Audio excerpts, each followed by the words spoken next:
inaugural EMC virtual chat, where together with our esteemed panelists representing industry, academia, and EMC, we will explore bridging the gap, aligning academic curriculum with industry demand, with a focus on supply chain and logistics. I am Bennedicta Durcan, and on the advisory board of EMC and chairperson of the Industry Promotions Unit. A chemical engineer by training, and my career started at sea in the upstream oil and gas and maritime industry offshore. When switching to onshore roles, I had to bridge my own gap in understanding the maritime supply chain and logistics. And I wish I had the insights you're about to hear today when I was a student and a young professional. To provide context to today's chat, I want to just touch on the fact that the field of supply chain and logistics plays a crucial role in the global economy, serving as the backbone of industries ranging from manufacturing to retail. As the landscape of business continues to evolve, driven by technological advancements, globalization, and changing consumer demands, there's a growing need for professionals who possess the skills and knowledge to navigate this complex ecosystem effectively. However, there is a need to understand the alignment between academic institutions, the curriculum they set, and the practical demands of the industry, especially that which is expected by the employers. Recognizing the importance of addressing this gap, we are convening a virtual session together, and with our stakeholders, we want to focus on three key outcomes for today, which is to bridge the divide between theory and practice by aligning academic programs with real-world demands of the supply chain and logistics industry, to foster synergy and collaboration between academia and industry stakeholders for mutual benefit and advancement, and most importantly for you, our audience, to empower students with relevant skills and knowledge that will enhance your careers, prospects, and contribute to the growth and sustainability of the industry. Well, you are in for quite a treat, and I will soon share the panelists' bio, so just so you know how important you are to have these esteemed guests with us today. Representing industry, we have Mr. Sandile Khoza. Welcome, Sandile. He is a seasoned supply chain and logistics executive with over 18 years experience, specializing in operations effectiveness and transport solutions. He's led diverse teams in mining, logistics, and transportation sectors across Africa and beyond the continent. Mr. Khoza holds a strategic position in Access World Operations and serves on multiple boards, including the Charters Institute of Logistics and Transport South Africa, as well as our very own EThekwini Maritime Cluster. He is a respected advisor to organizations like Khoza Holdings and Kans Investments, contributing to their growth and success. And beyond his professional roles, Sandile influences extends to academia, so a wonderful mix today, where he lectures part-time and serves on advisory boards. His strategic vision and industry insights continue to shape global logistics and supply chain management. Sandile's dedication and leadership have earned him a reputation as a trusted influencer in the field, inspiring professionals and shaping future of our industry. We are very happy to have you, Mr. Khoza, joining the panelists today. Welcome. Moving across to academia, we have two representatives today. We have Dr. Dusty Donnelly, who's an admitted advocate in the High Court of South Africa. She's a senior lecturer at the School of Law and acting director in the Unit of Maritime Law and Maritime Studies at UKZN. And currently she lectures in the fields of cyber law, admiralty jurisdiction, and civil procedure. She has lectured and acted in internal moderator and external examiner in a range of business law subjects. We're very pleased to have her insight today based on a research interest area, which is the impact of data protection laws and regulation of artificial intelligence and geospatial data in healthcare, shipping, international trade, and related subject matters. We really would, these are also very key additions in terms of the ecosystem for South Africa, and her knowledge extends to the law in the US and EU as well. And joining her is Professor Micheline Noorde, also from the UKZN School of Management, IT and Governance. And her area of expertise is supply chain management, and has more than 20 years teaching in this area. She is an NRF rated researcher, having published articles in high impact journals and presented papers on purchasing and supply chain management locally and abroad. She serves on editorial board of the Journal of Contemporary Management and Journal of Transport and Supply Chain Management. She has co-authored 3 books, Supply Chain Management and Purchasing Supply Chain Management, which I would strongly advise you to go and take a look at as our audience. And furthermore, she served on peer review panel of academic the Academic of Science in South Africa to evaluate scholarly journals in the economics and business management disciplinary group, and conducted various reviews and supply chain programs for universities locally and abroad. She's also a member and chair of the Education Programs Committee for the Africa Institute of Supply Chain Research and part of the advisory board of the supply chain at UNISA. We welcome our 2 academic representatives, and thank you for being with us as well, Professor Nord. And last, but certainly not least, we had Mrs. Zenzile Kwamanda, MD at EThekwini Maritime Cluster.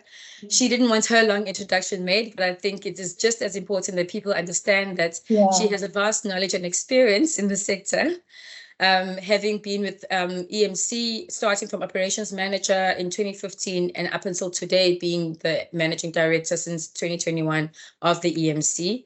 And in the time she has been with the sector, she's really forged ahead with being forging the relationships around skills development and the promotion of inclusive participation of SMEs within the oceans economy. She's driven the mandate with vigor and has worked very hard to broaden its scope beyond the eThekwini region and the whole of KwaZulu-Natal. And also in this time, she has incubated EMC graduates from a 3-year training program and mentorship, has led sourcing of international senior experts from Holland, Germany to provide mentorships and support SMEs, and the list goes on. Mam Zenzile, I will stop here as requested by you and switch over to our panel to say welcome. Thank you for being with us this afternoon, and we are ready to kick off. I thought the way to go about it was generally, when we speak of bridging and aligning the gap between industry and curricula, the pulling force is coming from industry. So it's industry saying, these are the jobs that we need. This is how our industry is shifting. So it makes sense for us to flow in today's discussion, starting from industry and what they see, what they expect, and flowing into how academia is trying to address those in a theoretical and more structural level at the institutions, and then also where EMC plays a role as what I would see as the glue between the two, because both might sit within certain parameters, mandates, and functions, and someone in between can see where there is a requirement for a bridging gap. And so kicking off today, we'll start just with the current picture, so setting the scene. So turning to you, Mr. Khoza, can you share insights on current challenges faced by the supply chain and logistics industry and just general workforce readiness? This includes any existing gaps that you see with relation to academic curricula, as well as any specific knowledge and skills that you really think current picture, what does that look like? The floor is yours, sir. Thank you, Bennedicta, and thank you to my colleagues, and thank you for the invite. I really appreciate it. I think before I dive deeper on the question that you've asked, it's also the right thing to commend that the academia has actually done quite a lot to this end. You know, even the fact that they are acknowledging, and we're sitting here and we are acknowledging these problems. I think for me, that is, it needs to be commended. It's commendable because to some degree, you still find that the fact of just thinking that there's a problem is a problem. So I think let's acknowledge and also thank the academia, Professor Nodia and Dr. Dusty. You guys are doing exceptional work. Having said that, we from the industry perspective, things have shifted quite a bit, Benedict. If I say things, and I would say the way we conduct business. The way we conduct business 15 years ago, and the way we conduct business 10 years ago, and the way we conduct business now is completely shifting. There is very high level. Firstly, the competition is so high. The competition is really, really high. So, and that requires all the supply chain companies to be very, very, very innovative and come up with ways on how to solve problems for their clients, right? So with that, as there has been this a wave of change, right? What we have found and experienced is that someone who had an honors degree, please allow me to make an example. Someone who's got an honors degree, maybe supply chain. In 10 years ago, you could just take that person, put them in an industry, and they will be very relevant. It will be a plug and play. They will know exactly what needs to happen. Fast forward now, the chances of that are very slim to none. The reason being is that we have moved by far in terms of innovative ways and how to compete in the market. So what we found and experienced is that, yes, the learners and the graduate are still coming with a theoretical knowledge and the certificates from the universities, but these are not necessarily solving our problems now.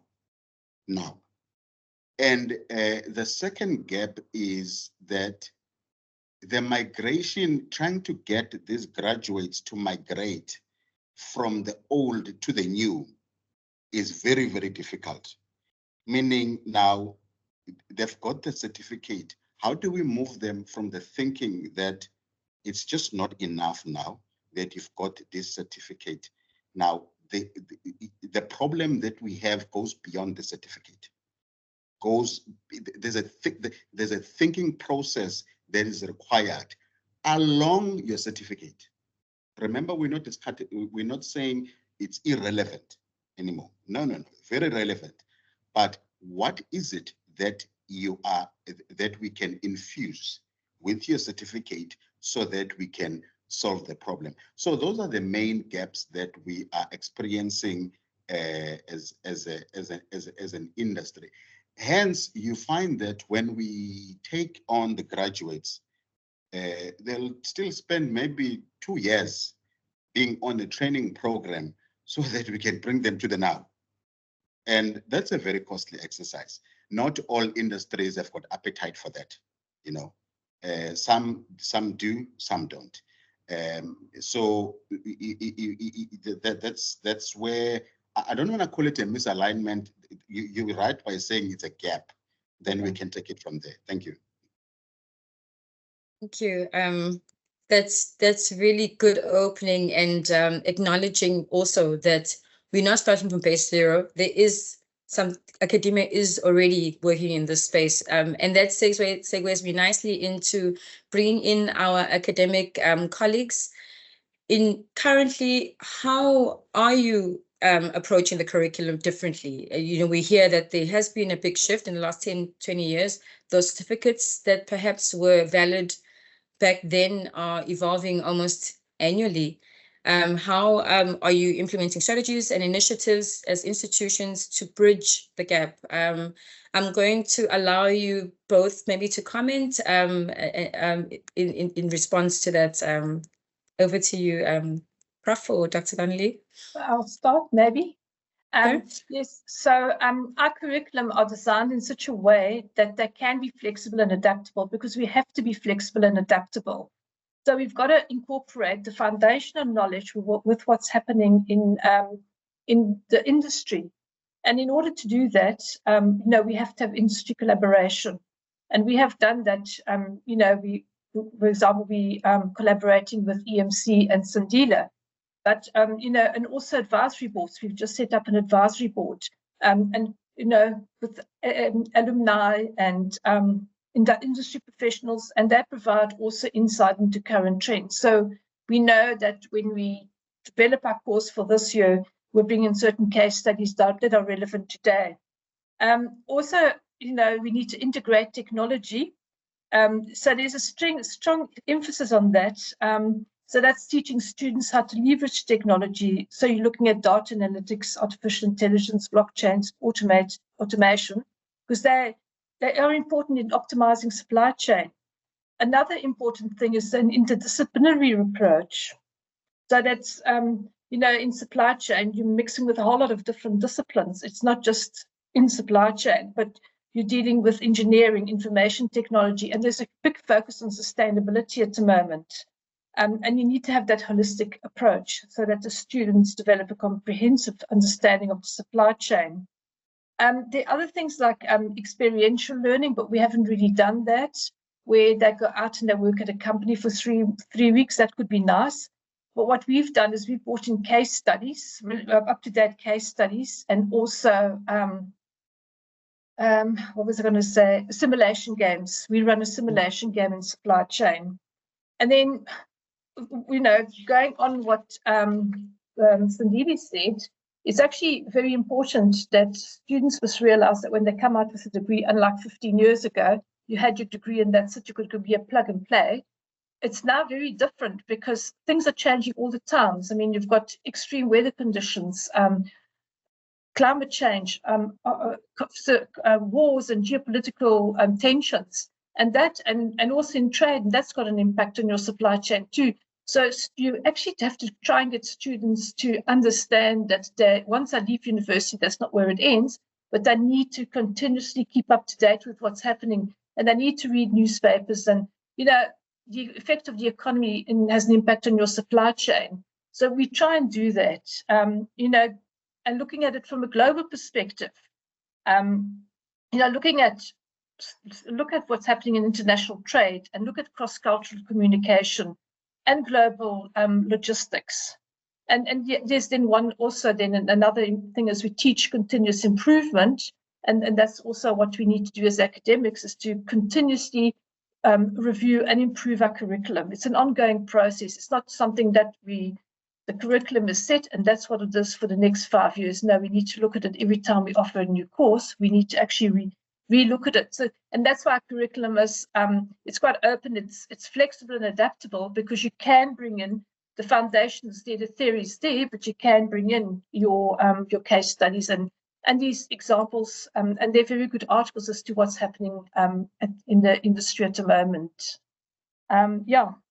So we need to be proactive as academics. Thank you. Because it is a dynamic and rapidly changing field, supply chain. Absolutely. And interesting, you were touching on climate change, the wars, so learners actually, this is no longer theoretical. In the last 2 to 3 years, they're living through these changes and their impact in supply chain. Dr. Donnie, would you want to add perhaps just to the current picture? Yeah, I mean, I think the points that Sandile is raising resonate quite deeply with us in academia. It's a call to action, and it can't be business as usual, where I think in the past, as he mentioned, and this isn't just in this discipline of supply chain, it applies just as much to graduates with a law degree, graduates with any professional qualification. They expected to acquire a certain amount of industry relevant knowledge and their degree certified that they were ready to practice. And the whole world has shifted on its axis. So we are, I think, needing to acknowledge that academia is struggling to some extent to keep up with the pace of change. And that's why we really value our partnerships with EMC and with partners like Access World. Because that's the only way really we can completely keep our finger on the pulse of what's happening in the here and now. So my take on it would be just to echo what Prof. Nordia said. And I think one of the most significant things that I'm proud of at UKZN, and something I think Zenzile Gwamanda can be incredibly proud of, is breaking down academic silos is also part of this conversation.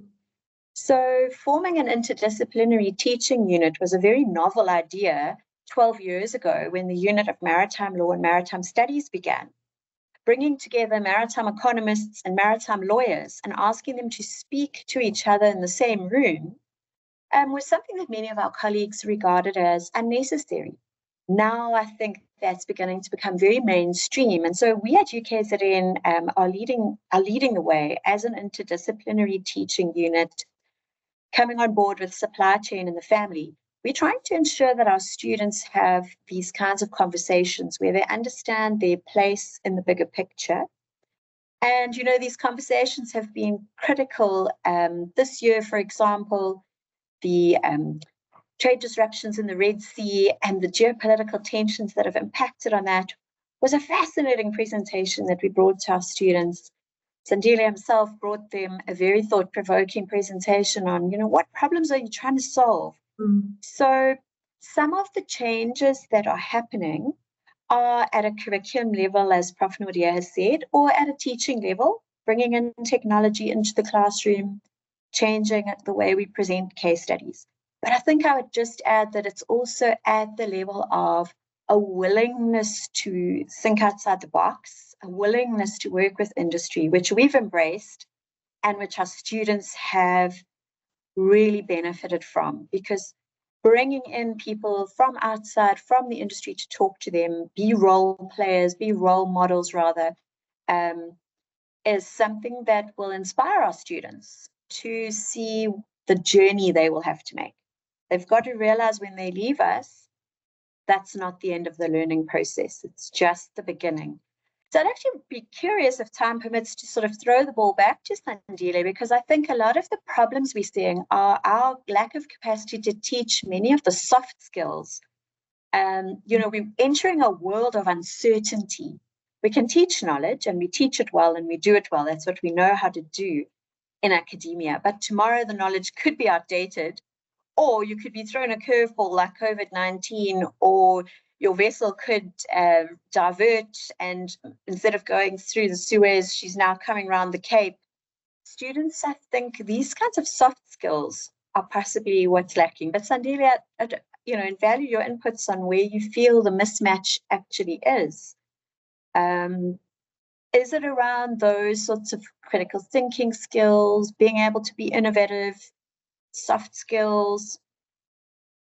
Leadership skills. Yeah, I think managing uncertainty is what we're all grappling with. Resilience, yeah. And yeah, being adaptable and flexible. Thank you. I'll be kind to you, Sandile, and give you while you ponder on that question. You know, what is industry? How's industry experiencing the learners coming from institution into the working world, which has so much that uncertainty, so much changes, things happening completely unexpected. I'll wrap it in that sort of framing. Maybe you can speak to that. But before that, I'll give you just some time. I'll allow Mam Zenzi from the EMC to speak to this place. And it's really great that has been mentioned around interdisciplinary. There's been mention around the uncertainty and the constant evolving landscape. So somewhere between perhaps a curriculum and industry shifts within even 12-month gap, you would find that EMC perhaps is able to close such gaps. And maybe, Mam Zenzi, I'll just allow you to touch on what collaborations between clusters, academia, and industry, the opportunities you've seen, worked with regards to supply chain in the logistics field. Over to you, Zenzi.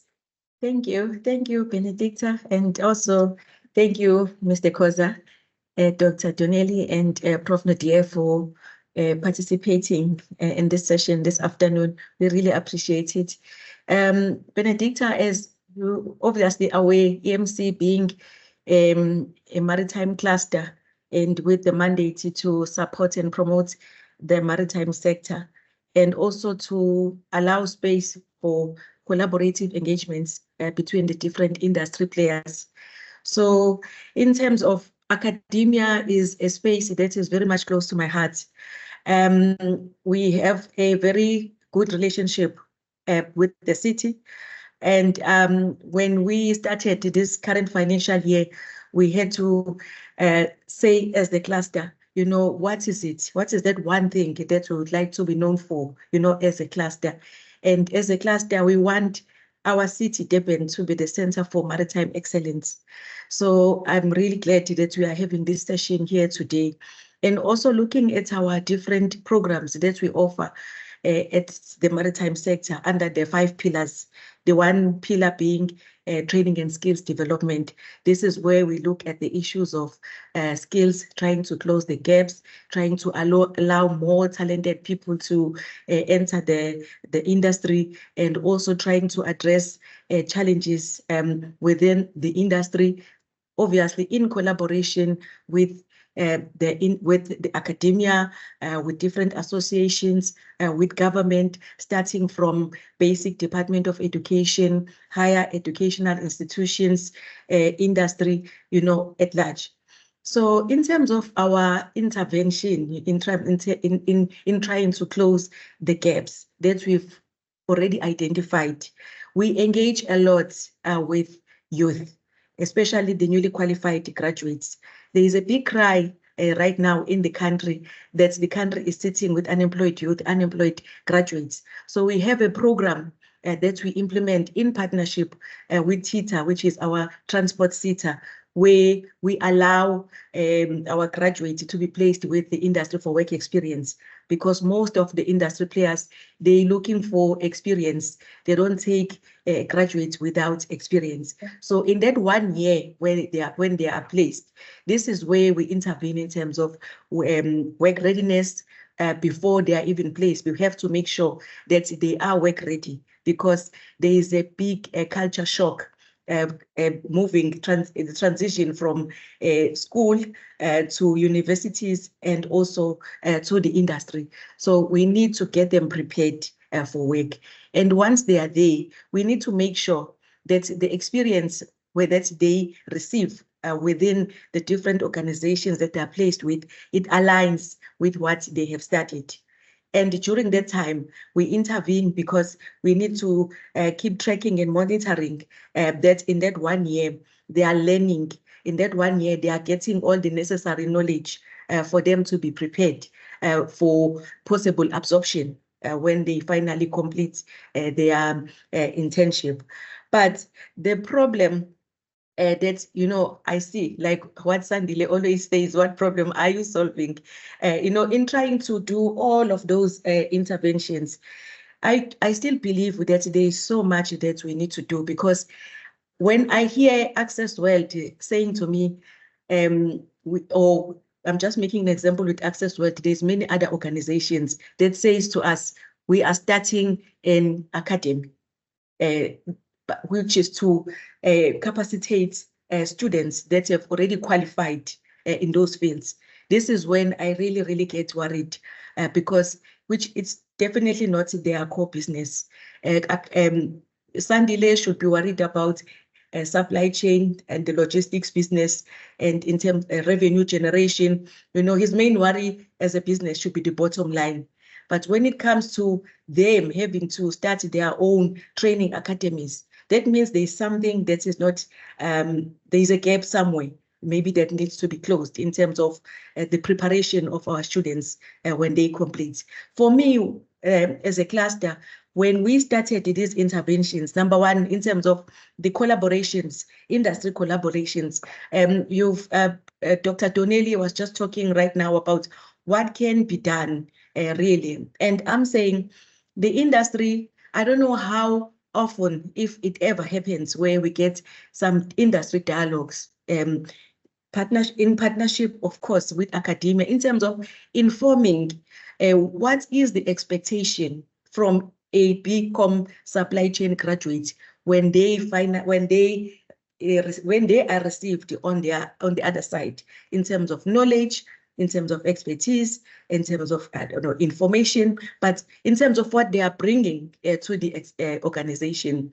Also, in terms of looking at the curriculum, is the curriculum really talking to what is expected from the graduates when they finally enter the world of work? And that for me is really, really the key and important, because if Access World can have that kind of relationship, because there's already a degree, there's already a qualification that's there, and there's already learners who have shown interest in getting into the space, but what is being taught is it speaking to what is Sandile expecting from them when they qualify? Sandile had already spoken about how the industry is evolving, how it has changed over the years, and how it is still changing even in the next year. But those dialogues, for me, I'm really glad to hear Prof. Nodia saying they've started, the university has started the advisory boards, of which I do believe that people who should be driving those platforms should be the industry, in terms of, you know, informing and inputting into what the academia is already doing. And also in terms of industry tours and industry visitations, because I've had students qualifying and they only get to see the warehouse for the first time after they've already qualified. I've had learners who have said to me, after they've already been placed, Mom Zenzi, I can't do this. This is definitely not me. But when the qualification, when we've had so much invested, you know, it's the taxpayers' money, it's the parents, it's the, you know, everything involved. And then they turn around, they say, no, this is not for me. I can't do this anymore. So for me, I believe that these interventions in terms of industry lectures, exposing our learners, even from school level, right up to the university level, in terms of the careers. So by the time when they peak, they know exactly what they are getting themselves into. You know, I don't want to say more, but I've got so much to speak about on this, you know, taking from the experience in terms of engaging with the different players, which is from the industry side, from academia, from the parents, and from the students, and from the newly qualified graduates. But I'm saying, let us close this gap. This collaboration is key. Industry associations. There's an association that I know, it's called African Women in Supply Chain Association, where we've got ladies who are already in the supply chain and logistics companies, and they are saying we are here and available to operate as mentors to these young graduates. But I'm going to end here for now. But that's basically, in a nutshell, what we are currently working with as a cluster in terms of trying to close the skills gap within the supply chain and logistics. Thank you. Thank you very much, Ms. Commander. In fact, I think that your answer really goes back to you, Mr. Khoza. Here we hear from the EMC what they're seeing on the ground. You know, a good example made with a learner studied, never seen a warehouse. First time they step into one, maybe it's their first day at work at Access World, for example, and realizes that, oh, this is not what I signed up for. So, you know, there's just one example. And going back to Dr. Donnelly's question around when you're getting this new entrance, how are they handling this uncertain world? How are they, it really is it really a deer, you know, headlights thinking, oh, what have I done? Or is it that maybe they're excited, you know? So I think I'm definitely also interested to hear that. It might make me think back to when I started working. Did I look the same or not? In terms of, yeah, what has been your experience with the incumbents coming in? And where would, if someone really had to say, what would you have wished happened before they stepped in, this, and you would say these three things? Over to you, sir. Thank you, Bennedicta. You know, if you can allow me to tell a story. Absolutely. So that you know that you can relate. I actually studied electrical engineering. And I studied, and when I finished my S4 and I had to do my It used to be called in-service training. I realized that I am actually living my mother's dream and my father's dream. This is not me. I am not cut out to get dirty. It's just not me. So those things do happen. And to answer you, it's difficult to dump or maybe put everything towards the academia side, but they do happen. I think it's a matter of career development and career awareness at the school level. But when we receive the students and we realize that firstly, our program, maybe let me just unpack. There's a question that you asked earlier, which I want to answer as well. But I will talk about our program. Our program is structured for the interns in such a way that even though you've studied a BCom in logistics or a BCom supply chain, there are different disciplines within the supply chain. We will take you on a journey. And the journey is made of 3 months per module. You might hate imports, love exports. You might hate exports and love intermodal. You might hate intermodal, but be good at commercial. You understand? So what we've done in the past is that as much as sometimes some just don't want to move, but we have to expose them to something that resonates with them. Remember, you already have a degree. You cannot throw it away. There must be something that will resonate with you after 12 months, after we've done the program of 12 months. And I can tell you that we've got case studies of people, I always speak about this guy, his name is Lindo Kuhle. He came and did a work integrated learning, he's from University of Zululand, right? He had a diploma there. He did his work integrated, which is mandatory. And then we put him on an internship where he needed to go all around, all the other departments. Some he hated, he wanted to quit. I said, you cannot quit. You need to find what makes you Lindo, until he landed at our department called Intermodal. Fast forward, maybe 5 years later, now he runs our KZN Intermodal department. The very same Lindo who's never had an experience, but he's the one who tells us which trains are going to come from where, what are we going to, what must we move? So that is a case study. So we can't say because they've come across that bridge, unless it's an extreme case like my case, where I was living my father's dream. But sometimes it's a matter of finding a mentor that will be able to give them a soft landing, because corporate can also be shocking by its own very way nature. Firstly, the language that gets used, you're like, oh, these people are swearing, things like that. They're shouting, maybe you don't hate the industry, you hate the environment, or you're scared of the environment. That's one. Then you ask earlier, the one question about evolving, and it was actually by Dr. Donnelly. I want to also say this evolving we're talking about has been there for as long as we live. I can tell you now, making also a case study. Our head of legal Africa and I think Middle East is an alumni from UKZN. Head of legal.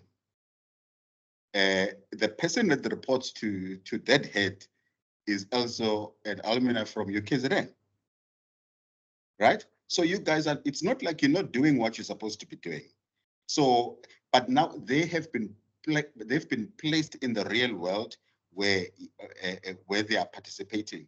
We just had an intern that was placed from UKZN Her name is Busi. I won't say the surname because, you know, she just finished her intern and she's now the compliance officer. She's from UKZN. Now there's another intern that has come in, also from UKZN. So you can see that there is something very good that you are doing. But what we are saying, so all these people, I mean, you're more than happy to come here and interview them yourselves and meet them. They are your students. I'm sure you've taught them at some stage. They are from legal. So what I'm saying is that, and they've survived. They've survived.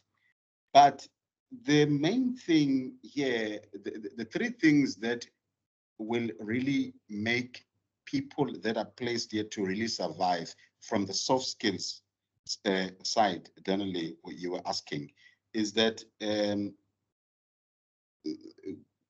graduates needs to be, we force them, we want them to be as resourceful as they can. The fact that you've studied supply chain and it's not enough. You gotta know finance. You gotta know some level of law. It does not matter to what degree, but be as resourceful as you can. Because when you sit, the corporate is designed in such a way that you don't have one stream where it's only law and nothing else gets discussed. You must be relevant to sit, to discuss when you are in the boardroom. So the only way to do that is being resourceful. Even if you've studied a law, but it's a financial law, basic of that, you know. The other one is the leadership. Obviously, we will also throw it back to the institutions. You know, when they come here, the students, what we found is that they're so used to the level of complacency and getting, you know, the handover type of, you know, I always ask that when the students say they want an extension with their assignments, do you give it to them? And Dr. Donnelly said, yes, we have to give it to them. I said, okay, it doesn't work like that here.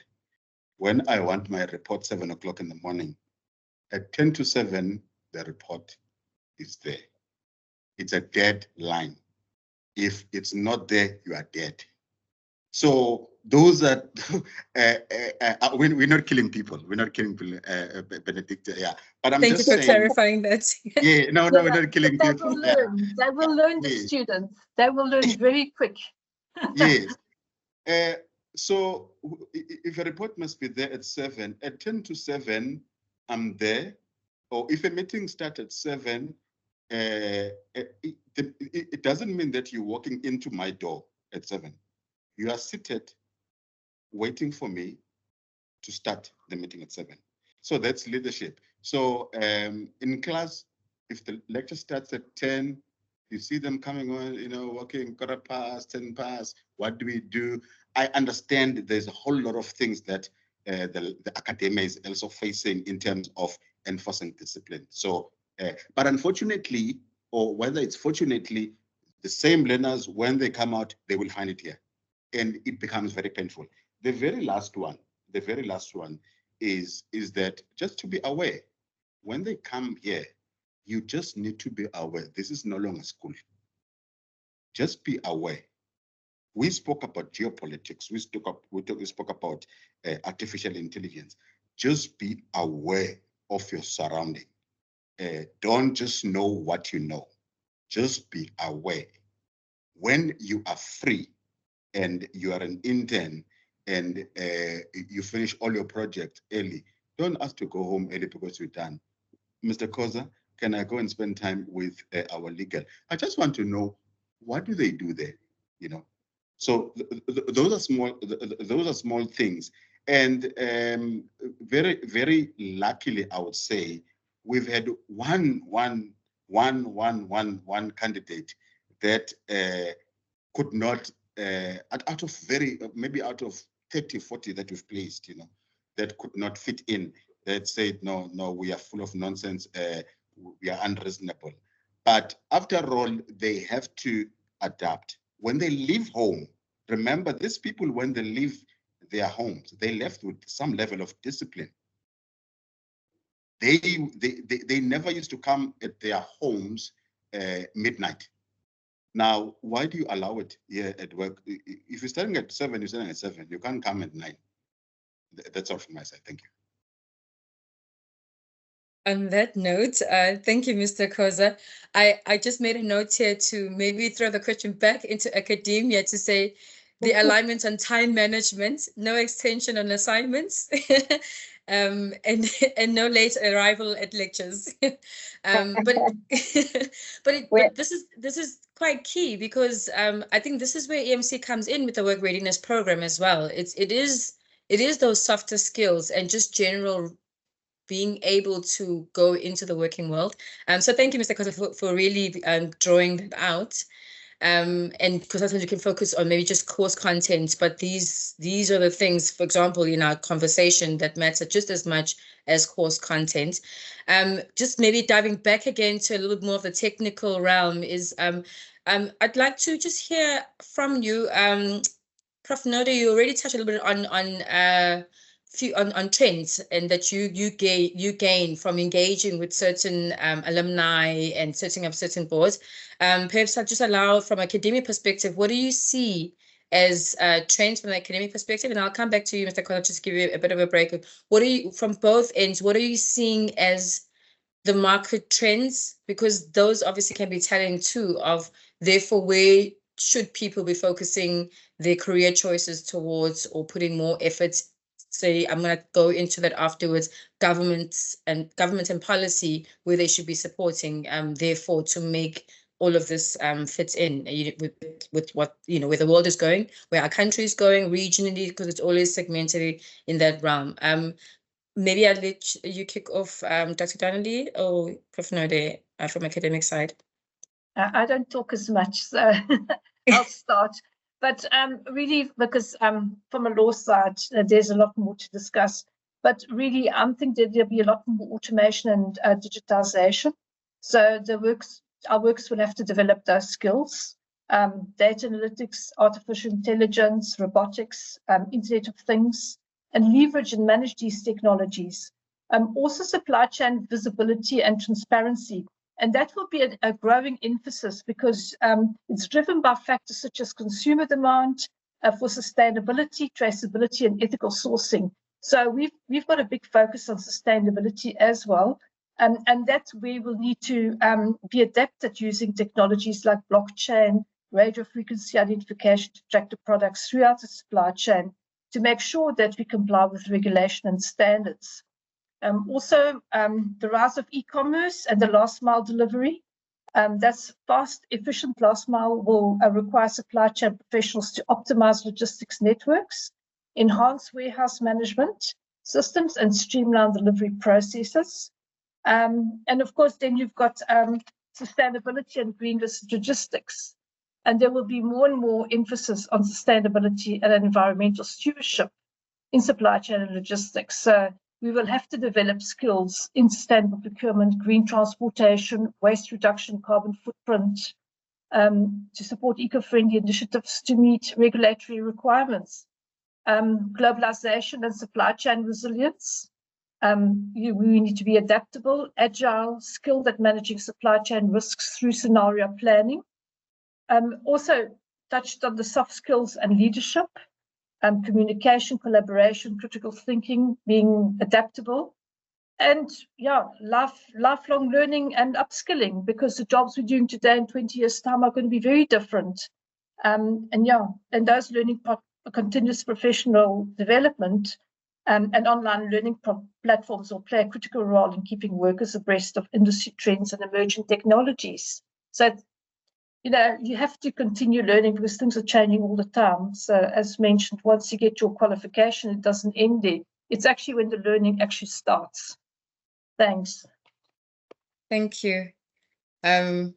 That's great, actually. I think, and for our audience, that's valuable, because some of the young learners, whether they're in high school or already in tertiary, may sit and feel, oh, I don't know, there is often a lot of sometimes information overload. So I appreciate you giving this comprehensive list, because then you can pull something and say, okay, what is last mile? And maybe, it allows someone to look into that a little bit more. Dr. Donnelly, did you want to add anything around trends? Look, I just want to endorse everything that both parties have said today. And I think a critical outcome from these kinds of discussions is, I think, collaboration between academia and industry. Because I think working in partnership and the dialogue continuously about what is needed and where we're going is critical. So, that's one trend that I see us embracing at UKZN and already having benefited strongly from, but really wanting to bring in further and further to expand our program of field trips and, real world related problem solving skills. I think another trend, though, that I want to mention is, again, this focus on interdisciplinary learning. And Sandile mentioned it, you can't sit in a boardroom and say, well, I'm just from the IT department, I know nothing about law, or vice versa. Those days are gone. So when Prof. Nadia talks about integrated supply chain and full visibility of the supply chain, as a lawyer, I immediately think about cybersecurity risk. I think about data protection. I think about how are we training the future workforce to have these kinds of integrated baskets of skills. So one trend that I see us trying to drive within academia, but is to allow for greater flexibility within qualifications. And even where we can't, that's what we're doing within the unit. And I think it does set us apart in terms of our vision as an academic institution. Our supply chain students will still come to or be invited to a lecture or a cocktail party at a group of maritime lawyers talking about how maritime law is used to solve a particular problem, but vice versa. Our legal students must sit in supply chain lectures or maritime economics lectures, and they must learn about the impact on containers of what's happening in the Red Sea or in Ukraine. So I would like that to continue and be formalized within academia by seeing us as higher education institutions embracing a little bit more flexibility for students. That is difficult. We work within a very rigid national qualifications framework that we must adhere to, and we do have formal programs of study that students have to complete. But I think these add-ons that we try to bring in through field trips and integration with industry are very valuable. But what we're also exploring more and more, and I think it's important, is short courses, both for students and people in the profession. So, for example, we're going to launch at UKZN later this year, again with support from TETA, who I think are really visionary in their outlook for the transport sector. A short course for managers and professionals in the shipping and logistics sector to identify smart shipping opportunities, but also to begin to integrate their knowledge of these smart technologies. And so we can bring within one room the manager from the IT department and the UKZN alumni who's sitting in the legal services department and the head manager in the warehouse and say, okay, guys, how does technology work for us? But where are the problems? Where are the gaps? And because the world is changing at a very rapid pace, technology is advancing every day. And so I think that's a trend higher education is going to have to embrace. We're going to have to get a little bit more flexible. Webinars and other things that we've been doing with EMC are also really valuable ways of sharing that knowledge, not just with students, but also with our industry partners, getting the dialogue going. So yeah, those would be my views on trends: more interdisciplinarity, a little bit more flexibility, and a lot of collaboration. I think industry, academia, organizations like EMC, we're going to have to work together. And we owe it to the next generation of students to do that, because we have to solve. I just couldn't agree more with Zenzile's comment at the beginning. This critical, shameful problem of graduates being unemployed. That's really close to our hearts as well in terms of tracking our alumni and seeing that they find a place for themselves in the industry. because everyone does have strengths and a home within the industry. So it's critical that we match their skills with what the industry needs. Thanks so much, Bennedicta. Thank you. I wish we had so much more time to unpack this, just the two answers. I'm even I'm going to allow Mr. Khoza to also comment on the trends and then come back maybe to EMC as well, just what you're observing, being conscious of our time. There is a lot to be said. Mr. Khoza. Thank you, Benedict. I think on trends, Prof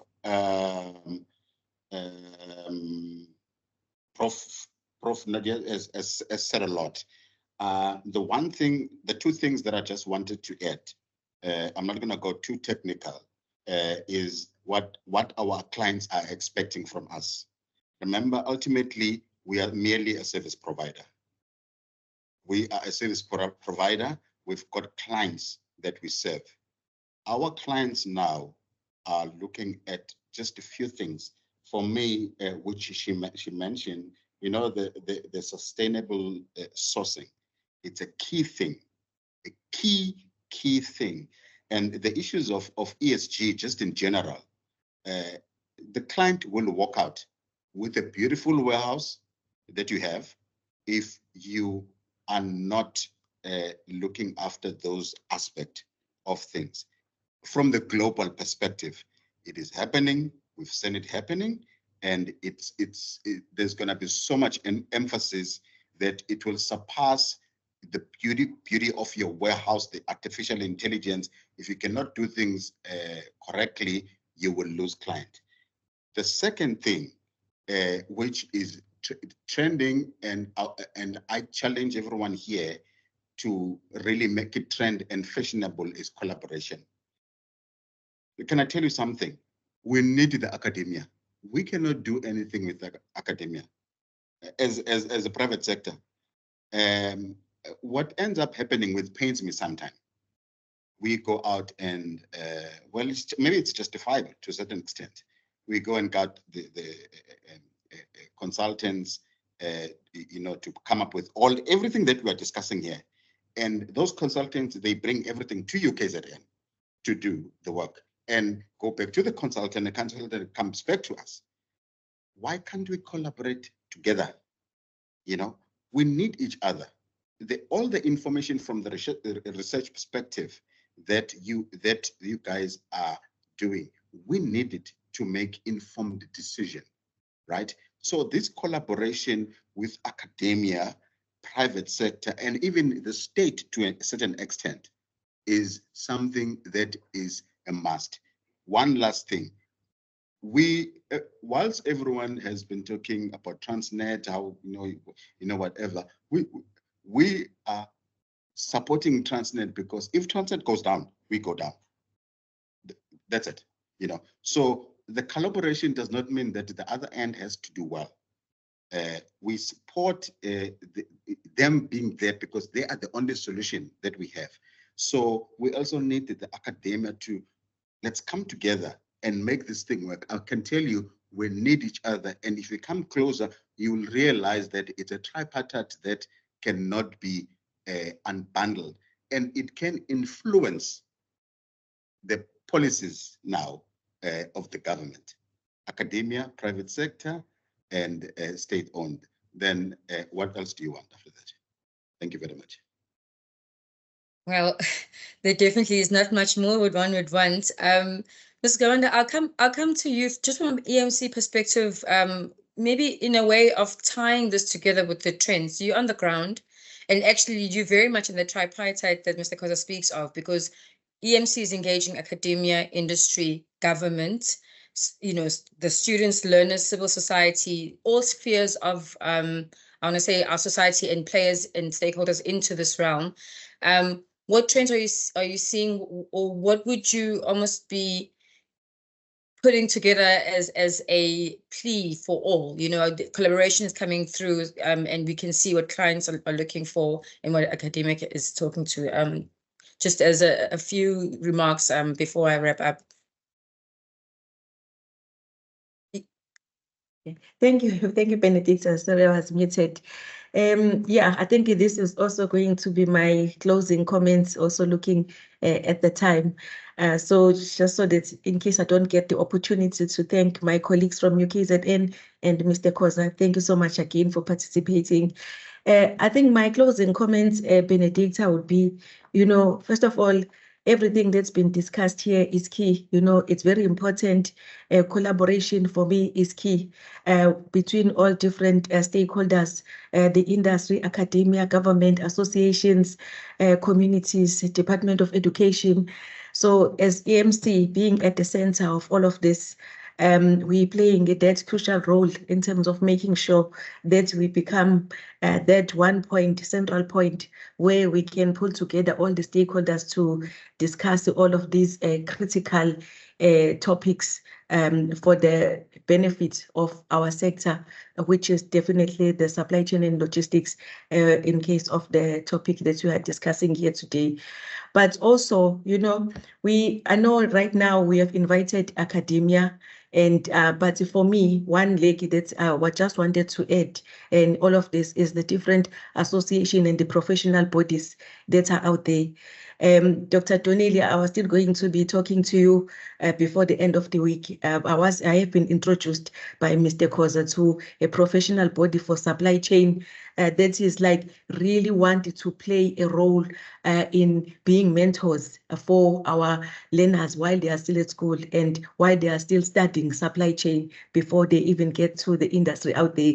So for me, just my closing comments, Bennedicta, would be as EMC, we really commit in pushing the collaboration agenda between all these different stakeholders, because working in silos, it has never worked and it's not going to take us anywhere.